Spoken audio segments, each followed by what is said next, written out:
Assalamualaikum warahmatullahi wabarakatuh. Hai, kembali lagi pada mata pelajaran sosiologi. Pada kali ini saya akan menjelaskan tentang integrasi dan reintegrasi sosial. Silakan disimak ya. Integrasi sosial adalah proses penyesuaian unsur-unsur yang berbeda dalam masyarakat sehingga menjadi satu kesatuan. Unsur-unsur yang berbeda itu apa sih? Nah, jadi unsur-unsur yang berbeda dalam masyarakat maksudnya adalah perbedaan kedudukan sosial, ras, etnik, agama, bahasa, kebiasaan, sistem nilai, dan norma. Integrasi sosial akan terbentuk apabila sebagian besar anggota masyarakat sepakat mengenai struktur kemasyarakatan yang dibangun, seperti nilai-nilai, norma-norma, dan peranata-peranata sosial. Nah, mungkin kalian pernah melihat kelompok masyarakat yang sedang melakukan kerja bakti di lingkungan kalian. Nah, kegiatan ini dilakukan tanpa melihat agama, profesi, maupun suku bangsa masyarakat tersebut. Kerja bakti ini merupakan salah satu contoh bentuk dari integrasi sosial yang ada di dalam masyarakat.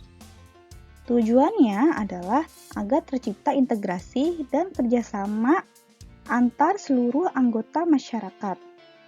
Dengan melakukan kerja bakti atau kerjasama, dapat memperkecil adanya jurang perbedaan yang ada di masyarakat akibat dari beragamnya masyarakat atau masyarakat majemuk. Selain itu, integrasi sosial dapat dilakukan untuk mengurangi terjadinya konflik di dalam masyarakat, terutama pada masyarakat majemuk atau masyarakat yang memiliki perbedaan yang sangat beragam. Nah, contoh lainnya yaitu di dalam sekolah terdapat kelas. Misal ada kelas 11 IPS 1.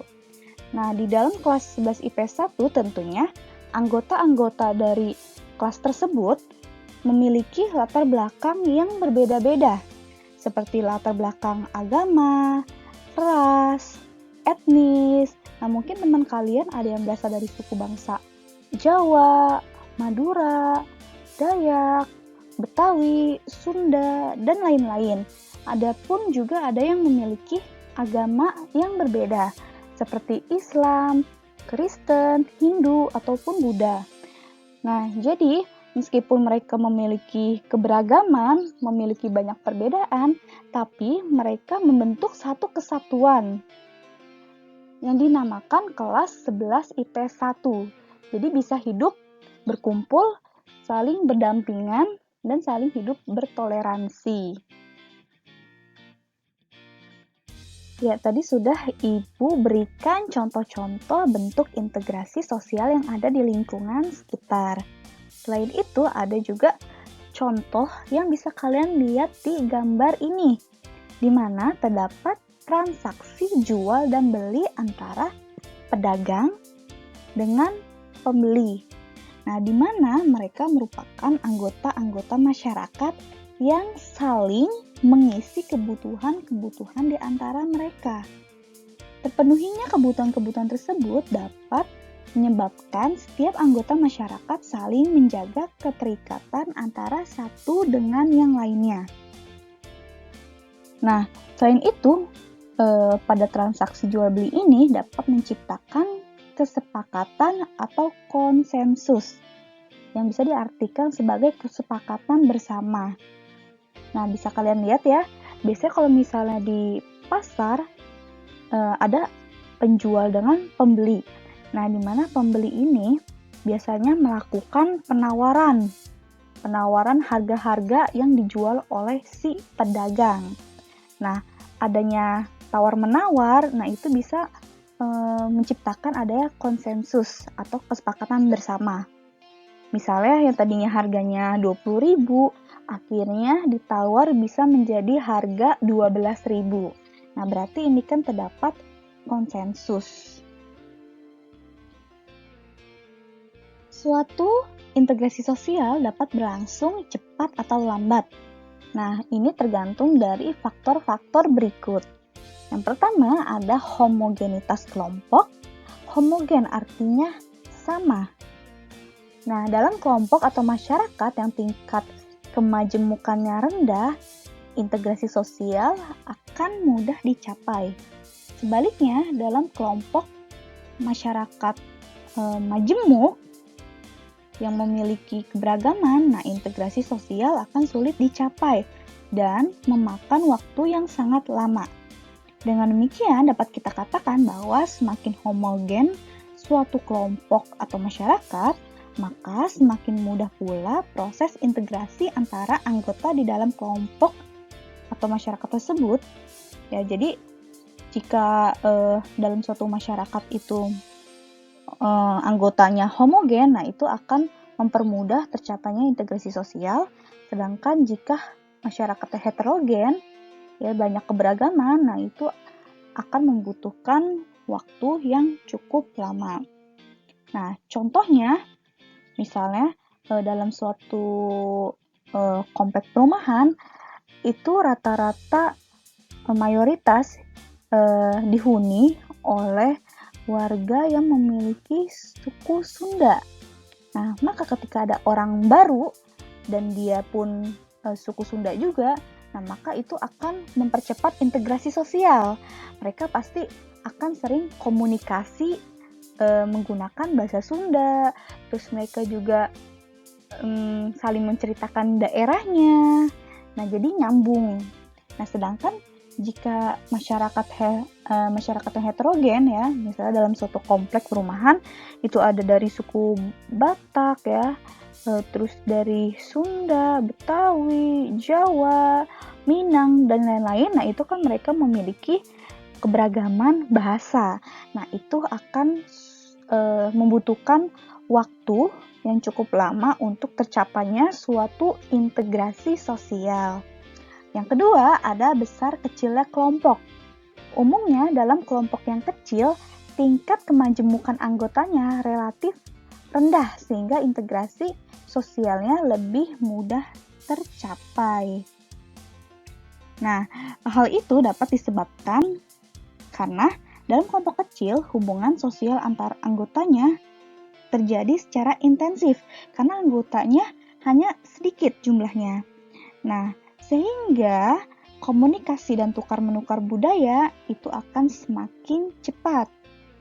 Nah, maka itu akan mempercepat adanya integrasi sosial.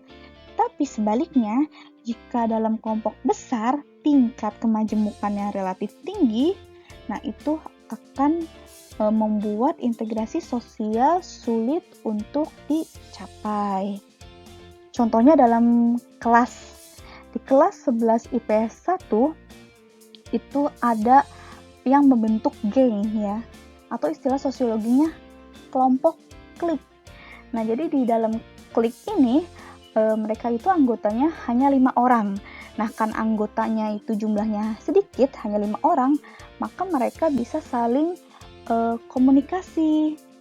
Terus secara intensif ya hubungan sosialnya, mereka bisa tukar-menukar budaya secara cepat ya karena jumlah anggotanya sedikit.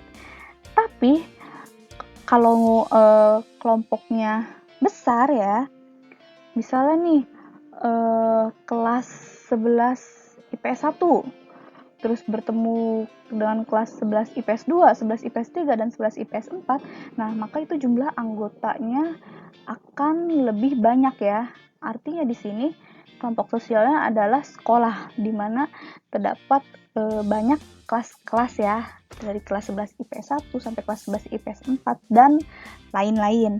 Nah, jumlah anggota yang cukup banyak, nah itu akan sulit tercapainya integrasi sosial karena belum tentu kalian kenal orang-orang yang ada di kelas 11 IPS 2 atau kelas IPS 3 maupun kelas 11 IPS 4. Jadi paling hanya mengenal satu.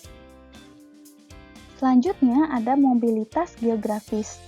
Anggota kelompok yang baru datang tentu harus menyesuaikan diri dengan identitas masyarakat yang ditujunya atau masyarakat asal atau penduduk asli.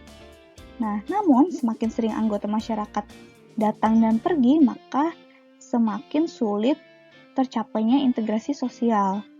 Nah, sementara itu dalam masyarakat yang mobilitasnya rendah, seperti daerah atau suku terisolasi, nah itu kan mereka jarang pergi keluar daerah. Nah, biasanya mereka hanya di dalam daerahnya saja.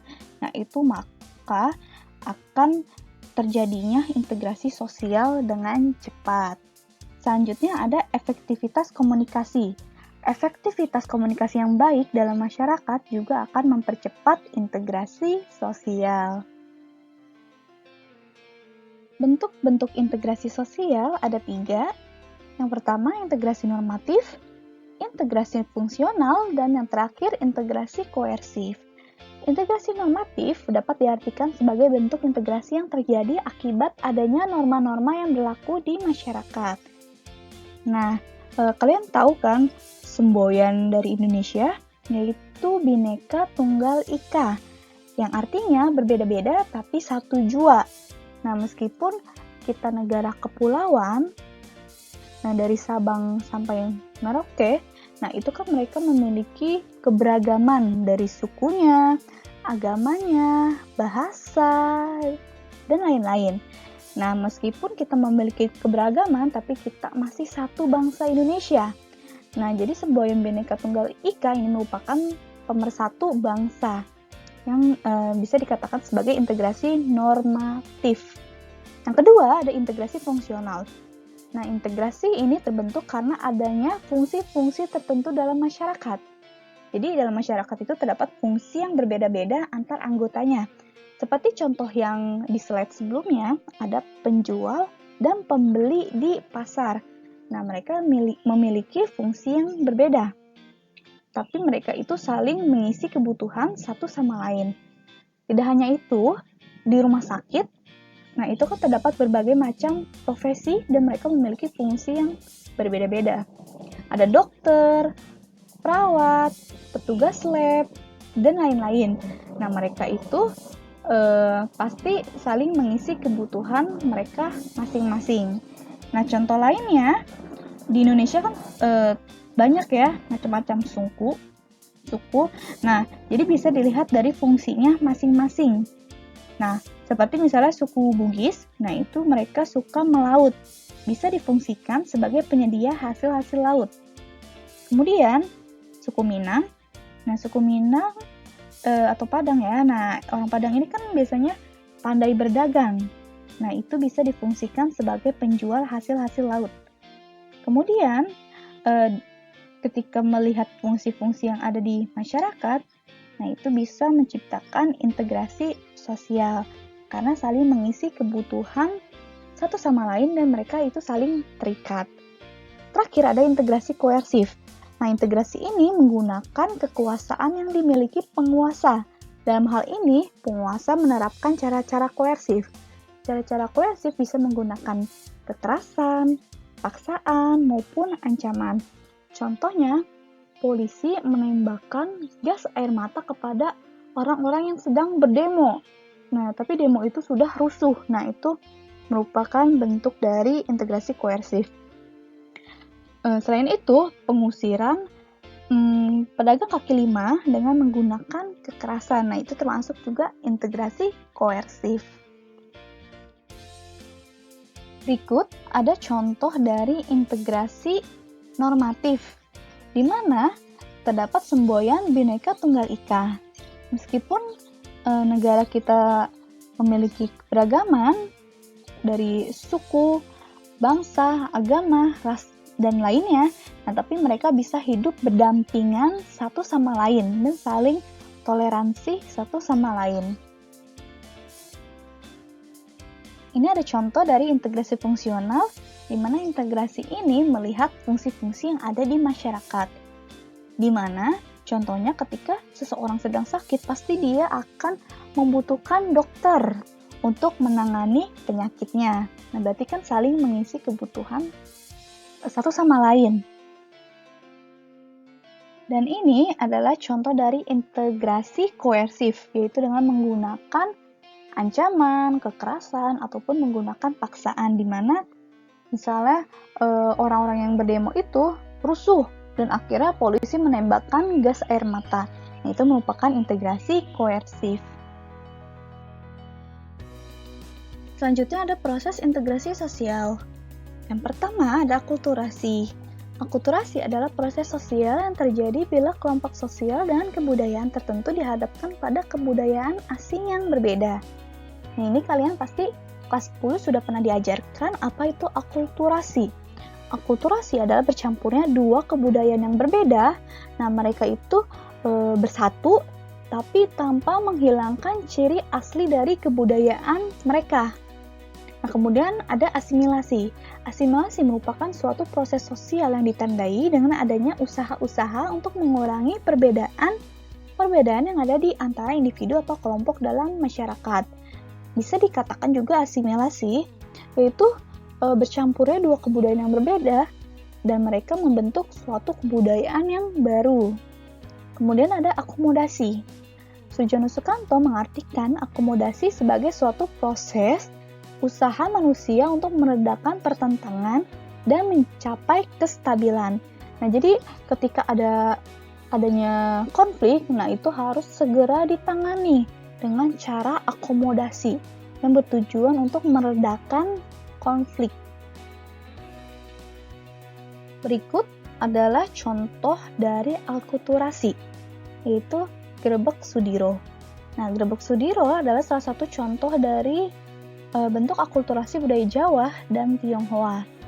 Nah, Grebek Sudiro dilaksanakan dalam menyambut Tahun Baru Imlek di kota Solo. Nah, jadi kalau kalian masih ingat, akulturasi itu bisa dianalogikan misalnya A tambah B sama dengan AB. Artinya ketika ada dua kebudayaan yang berbeda mereka bercampur, nah itu mereka menghasilkan suatu kebudayaan tanpa menghilangkan ciri aslinya. Jadi mereka itu lebih mempertahankan ciri asli kebudayaan mereka. Nah, ini kan Grebek Sudiro ini merupakan perpaduan dari Jawa dan Tionghoa. Jadi mereka itu bercampur dan mempertahankan ciri aslinya. Contoh lainnya dari akulturasi yaitu Candi Borobudur. Nah, Candi Borobudur ini merupakan perpaduan dari pengaruh Hindu, Buddha, dan Indonesia. Berikut ada contoh asimilasi. Kalau sebelumnya itu ada akulturasi, nah akulturasi itu kan analoginya A tambah B sama dengan AB, karena mereka tetap mempertahankan ciri asli kebudayaannya mereka. Nah, kebalikannya, kalau asimilasi itu analoginya A tambah B sama dengan C. Artinya, asimilasi adalah percampuran dua kebudayaan yang berbeda. Nah, tapi mereka menghasilkan suatu kebudayaan yang baru. Nah, ini contohnya baju koko. Nah, baju koko ini kan merupakan identik pakaian yang dipakai oleh orang muslim ya, muslim pria. Nah, tapi ternyata ini merupakan perpaduan dari Cina. Nah, jadi baju koko ini merupakan baju yang sering dipakai oleh orang Cina sejak dahulu. Nah, kemudian adalah musik dangdut. Nah, musik dangdut merupakan percampuran musik Melayu dengan pengaruh musik India yang kemudian menghasilkan genre musik baru yang bisa kita sekarang kenal, musik dangdut. Nah, ternyata musik dangdut ini merupakan bentuk dari asimilasi. Nah, berikut ada contoh dari akomodasi. Akomodasi adalah suatu usaha yang dilakukan untuk meredakan ketegangan, untuk meredakan konflik. Nah, di kelas 10 sudah kalian pelajari bentuk-bentuk akomodasi, di antaranya yaitu mediasi, arbitrasi, adjudikasi, stalemate, konsiliasi, dan lain-lain. Nah, ini merupakan bentuk dari adjudikasi, karena untuk menyelesaikan suatu konflik, nah itu dibutuhkan jalur pengadilan atau meja hijau yang dinamakan adjudikasi. Berikut faktor-faktor pendorong integrasi sosial. Yang pertama, toleransi terhadap kelompok-kelompok manusia dengan kebudayaan yang berbeda. Nah, perlu kita ketahui ya, bahwa kan negara kita memiliki keberagaman suku bangsa, agama, ras, bahasa, dan lain-lain. Nah, tapi mereka itu bisa saling hidup berdampingan, bisa saling toleransi karena mengingat bahwa kita adalah negara Indonesia yang memiliki semboyan pemersatu, yaitu Bhinneka Tunggal Ika. Yang kedua, kesempatan yang seimbang dalam ekonomi bagi berbagai kelompok masyarakat dengan latar belakang kebudayaan yang berbeda. Nah, jika dalam ekonomi berbagai golongan masyarakat itu memiliki kesempatan yang sama, ya itu akan mempermudah terjadinya integrasi sosial. Yang ketiga, saling menghargai orang lain meskipun memiliki kebudayaan yang berbeda. Jadi meskipun berasal dari suku Batak ya, terus berasal dari suku Jawa, nah itu mereka saling berkumpul, nah tapi bisa saling menghargai satu sama lain. Yang keempat, adanya persamaan dalam unsur-unsur kebudayaan. Nah, jika masyarakat homogen, misalnya memiliki kesamaan agama Islam, nah itu bisa menjadi pendorong integrasi sosial. Karena sama-sama dalam suatu kelompok sosial tersebut orang Islam semua. Nah, yang kelima, perkawinan campuran amalgamasi. Nah, misalnya orang dari suku Batak nikah dengan suku Jawa, nah itu dinamakan amalgamasi. Itu juga bisa menjadi faktor pendorong integrasi sosial. Nah, kemudian adanya musuh bersama dari luar. Nah, seperti zaman penjajahan ya. Nah, itu kan bangsa Indonesia itu sangat tertindas. Nah, bangsa Indonesia banyak yang bersatu melawan penjajah.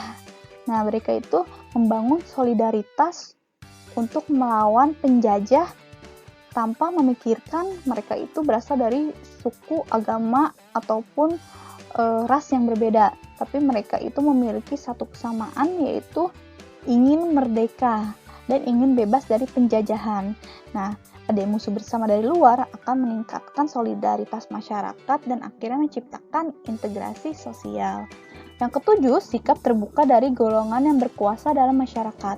Nah, jika penguasa memiliki sikap terbuka, maka integrasi sosial akan mudah terwujud. Berbeda dengan penguasa yang tertutup. Nah, itu akan mempersulit adanya integrasi sosial. Selain integrasi sosial, nah itu masyarakat juga bisa mengalami disintegrasi sosial. Setiap masyarakat pasti mengalami perubahan. Pada dasarnya, perubahan merupakan proses modifikasi struktur sosial dan pola budaya dalam suatu masyarakat. Perubahan yang terjadi pada lembaga-lembaga kemasyarakatan dapat membuat pudar norma-norma dan nilai-nilai dalam masyarakat. Nah, apabila nilai dan norma di masyarakat sudah luntur, nah itu bisa menyebabkan disintegrasi sosial atau bisa diartikan sebagai perpecahan sosial. Contoh, kalau zaman dahulu itu kan interaksi tiap anggota masyarakat sangat intens, di mana mereka itu bisa saling ngobrol tanpa adanya gadget. Nah, tapi sekarang dengan adanya perubahan-perubahan dan modernisasi sistem komunikasi sekarang jadi lebih mudah, yaitu dengan munculnya gadget. Nah, tapi ternyata gadget ini memiliki dampak negatif. Bisa memudarkan nilai dan norma yang ada di masyarakat. Misalnya anak-anak lebih suka main game, terus disuruh sholat tidak mau gitu. Nah, disuruh bantuin orang tuanya juga tidak mau. Nah, itu bisa menyebabkan disintegrasi sosial, bisa menyebabkan perpecahan sosial, di mana pasti orang tua akan kesal maupun marah, jengkel kepada anaknya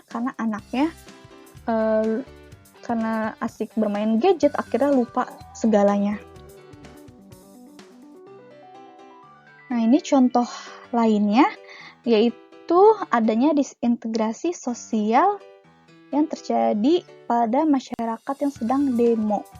Nah, ini bisa dilihat ya, mereka itu melakukan tindakan anarkis. Mereka melempar batu, membawa alat-alat yang bisa membahayakan orang lain, merusak fasilitas umum. Nah, ini bisa memunculkan adanya disintegrasi sosial. Selanjutnya ada reintegrasi atau reorganisasi, adalah proses pembentukan kembali norma-norma dan nilai-nilai baru untuk menyesuaikan diri dengan lembaga-lembaga kemasyarakatan yang mengalami perubahan. Reintegrasi sosial dalam pemulihan konflik merupakan suatu proses penyesuaian kembali dari unsur-unsur yang berbeda dalam masyarakat sehingga menjadi kesatuan yang utuh. Nah, jika dalam suatu masyarakat yang tadinya hidup damai, hidup dengan rukun, kemudian ada yang mulai muncul perbedaan-perbedaan dan mereka saling ribut ya, cekcok. Nah, itu kan terjadinya konflik ya, bisa menyebabkan disintegrasi sosial. Nah, maka konflik tersebut harus segera ditangani dengan cara reintegrasi sosial. Artinya dengan melakukan pemulihan agar keadaan bisa kembali semula ya, bisa hidup dengan damai dan berdampingan. Nah, berikut contoh-contoh dari reintegrasi sosial bisa menggunakan cara akomodasi, di mana ketika masyarakat berkonflik, nah itu perlu dilakukan penanganan dengan cara misalnya menggunakan konsiliasi ya, saling mempertemukan keinginan-keinginan mereka sehingga memunculkan suatu kesepakatan, bisa menggunakan mediasi, arbitrasi, stalemate, terus kemudian bisa juga menggunakan adjudikasi dan lain-lain. Nah, itu merupakan cara dari reintegrasi sosial agar keadaan bisa kembali selaras, serasi, dan seimbang. Ya, baik, demikianlah yang bisa saya sampaikan tentang integrasi dan reintegrasi sosial. Semoga apa yang saya jelaskan dapat bermanfaat dan menambah pengetahuan untuk kalian semua. Demikianlah. Assalamualaikum warahmatullahi wabarakatuh.